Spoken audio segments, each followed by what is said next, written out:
लोकसभा चुनाव 2024 के नतीजों में बीजेपी सबसे बड़ी पार्टी बनकर उभरी है, लेकिन बहुमत के जादुई आंकड़े से दूर रह गई। इस बार के चुनाव में जिस एक राज्य ने बीजेपी को सबसे ज्यादा नुकसान पहुंचाया वो रहा उत्तर प्रदेश। यूपी की कुल 80 सीटों में जहां बीजेपी 33 सीटों पर बढ़त बनाए रही, वहीं समाजवादी पार्टी 37 सीटों पर आगे रही और कांग्रेस को भी 6 सीटों पर बढ़त दिखी। लेकिन इस बार उत्तर प्रदेश में बीजेपी 2019 जैसा प्रदर्शन नहीं दोहरा पाई। अमेठी की हाई प्रोफाइल सीट से स्मृति ईरानी को हार का सामना करना पड़ा। वो गांधी नेहरू परिवार के पुराने करीबी रहे किशोरी लाल शर्मा के सामने इस बार टिक नहीं पाई। स्मृति ईरानी के खिलाफ इस बार राहुल गांधी खुद चुनाव नहीं लड़े। ऐसे में किशोरी लाल शर्मा की जीत से ये संदेश गया कि कांग्रेस ने अपने एक आम कार्यकर्ता को उतारकर जीत हासिल कर ली।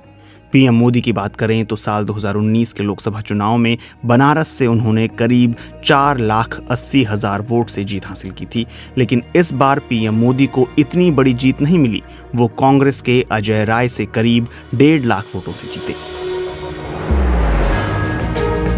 समाजवादी पार्टी और कांग्रेस ने उत्तर प्रदेश में मिलकर चुनाव लड़ा और आर्थिक तंगी, खेती किसानी और संविधान को कमजोर करने का मुद्दा जोर शोर से उठाया। इसके साथ ही राहुल गांधी ने भारतीय सेना में भर्ती के लिए अग्निवीर स्कीम पर भी सवाल उठाए थे। उत्तर प्रदेश के वरिष्ठ पत्रकार शरद प्रधान कहते हैं कि यूपी में बीजेपी का ये प्रदर्शन न केवल पीएम मोदी के लिए झटका है, बल्कि मुख्यमंत्री योगी आदित्यनाथ के लिए भी बुरी खबर है। शरद प्रधान कहते हैं कि यूपी में बीजेपी के इस प्रदर्शन का असर योगी पर भी पड़ेगा। अमित शाह और नरेंद्र मोदी अगर चाहें तो इसका ठीकरा योगी पर फोड़ सकते हैं और उन्हें सीएम की कुर्सी से हटा सकते हैं। इस चुनाव में कई विश्लेषक समाजवादी पार्टी की रणनीति की तारीफ कर रहे हैं। अखिलेश यादव ने इस बार टिकट बंटवारे में गैर यादव जातियों का खास ख्याल रखा था। मुस्लिम और यादव समाजवादी पार्टी के वोट बैंक माने जाते हैं, लेकिन अखिलेश यादव ने इस बार 62 में से केवल 5 यादव उम्मीदवार ही उतारे थे और वो भी सब उन्हीं के परिवार के थे।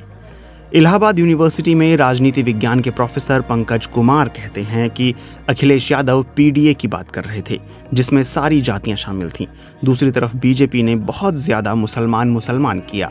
बीजेपी ने बहुत खराब तरीके से टिकट बंटवारा भी किया था।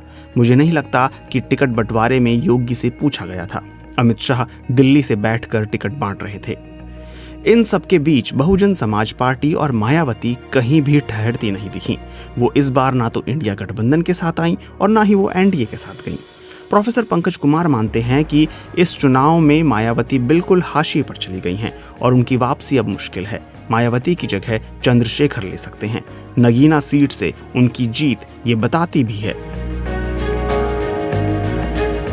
उत्तर प्रदेश में बीजेपी का खराब प्रदर्शन नरेंद्र मोदी के तीसरे टर्म की कई तैयारियों पर पानी फेर सकता है।